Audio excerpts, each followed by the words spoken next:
Hi everyone, Assalamu alaikum. Welcome my dear lovely dear Master House 24. I am Mohammad Taruf Sain, English is Mohammad Ali Academy. সবাইকে স্বাগতম শুভেচ্ছা এবং অনেক অনেক ভালোবাসা জানিয়ে তোমাদের জন্য অত্যন্ত ইম্পর্টেন্ট এবং ইন্টারেস্টিং টপিকস নিয়ে আলোচনা করব। সেই বিষয়টি হচ্ছে বন্ধুরা HSC preposition rules. How to use in English grammar with example for final exam 2023 তোমরা যারা এইচএসসি পরীক্ষা দিচ্ছ বা দিবা ইংরেজি বিষয়ে। আর আজকে তোমরা যদি আমার চ্যানেলে নতুন হয়ে থাকো অবশ্যই চ্যানেলটি সাবস্ক্রাইব করবে। সাবস্ক্রাইব করলে তোমাদের মোবাইল ল্যাপটপ কম্পিউটারে নোটিফিকেশন পেয়ে যাবা। আর যারা সাবস্ক্রাইব করছো thank you so much. So no motto now go to our WhatsApp try to understand today's lesson shortcut rules of using preposition in English grammar. So get started. Hello my dear lovely viewers, আমরা বলছিলাম HSC preposition rules, shortcut rules use of using how to use in English with example. Comilla board 2017 সাল অর্থাৎ 2027 আমাদের ধারাবাহিক class episode 31 অর্থাৎ 31তম আমাদের এই ভিডিওটি অবশ্যই কুমিল্লা বোর্ডে পড়েছিল, অত্যন্ত ইম্পর্টেন্ট। আমরা এবারে এখানে কি কি প্রিপোজিশন কিভাবে ইউজ করব সেই বিষয়টি ডিটেলস অবশ্যই আমরা জানবো। আর সেই সাথে তোমরা অবশ্যই আমার সাথে থাকবে বিষয়টি A to Z জানতে। আর তোমরা যদি আজকের ভিডিওতে পাস করো তাহলে তোমরা অবশ্যই পরীক্ষায় 5 in 5 এবং তোমরা গোল্ডেন প্লাস পাবা। অবশ্যই তোমাদের জন্য সেই দোয়া এবং প্রত্যাশা করে আজকে আমরা চলো জানার চেষ্টা করি। তাহলে প্রথমে আমরা দেখতে পাচ্ছি বন্ধুরা উই গট আওয়ার ফ্রিডম, আমরা আমাদের স্বাধীনতা পেয়েছিলাম। তাহলে the sacrifice of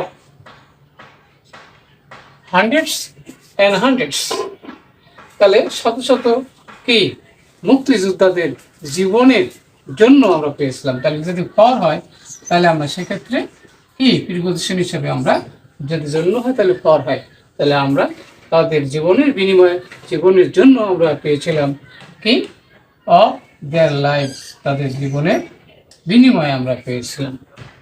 তারপর বলছে যে পেট্রিয়টস মানে এই দেশপ্রেমিকরা কোথাকার, তাহলে অফ আওয়ার মানে কি আমাদের, অফ আওয়ার ল্যান্ড আমাদের দেশে।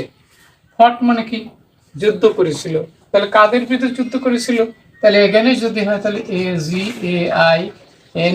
Against the officer of the West Pakistan ruler, অর্থাৎ পশ্চিম পাকিস্তানের সাথে যুদ্ধ করেছিল, যুদ্ধ করে আমাদের দেশের স্বাধীনতা আমরা পেয়েছিলাম। ওকে, নেক্সট হচ্ছে ফাইনালি দি অপারেশনস ওয়ার বাউন্ড, অর্থাৎ অত্যাচারীরা বাউন্ড মানে কি বাধ্য হয়েছিল টু সারেন্ডার আত্মসমর্পণ করতে কাদের কাছে, তাহলে কাদের কাছে, তাহলে টু আওয়ার ফ্রিডম ফাইটার্স আমাদের মুক্তিযোদ্ধাদের নিকট। But a great number of হবে, তাহলে ওখানে আমরা জানি গ্রেট নাম্বার অফ ফ্রেজ হিসেবে ফ্রেজ প্রিপোজিশন হিসেবে আসি।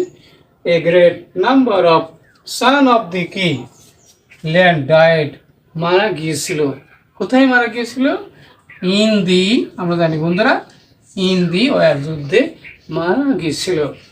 সুন আফটার দে ওয়ার, তাহলে যুদ্ধের পর কিসে AFTER soon after the war যুদ্ধের পর দি গভর্নমেন্ট অফ বাংলাদেশ, তাহলে বাংলাদেশ সরকার ফাউন্ডেড দি ন্যাশনাল মেমোরিয়াল জাতীয় স্মৃতিসৌধ নির্মাণ করেছিল। এখানে কি ফর মানে কি জন্য, ফর দি কি অফ দি মার্টার, তাহলে কি শহীদদের স্মরণে জাতীয় স্মৃতি সৌধ নির্মাণ করেছিল বাংলাদেশের ইতিহাসে। Such types of important question তোমাদের অবশ্যই আসতে পারে। আর আজকের ভিডিও থেকে আমরা অবশ্যই জানতে পারলাম যে shortcut rules of using preposition, how to use in English grammar. আজকের ভিডিওটি তোমাদের অবশ্যই ভালো লেগেছে। আর যদি কোথায় সমস্যা থাকে অবশ্যই কমেন্টস করে জানিয়ে দাও।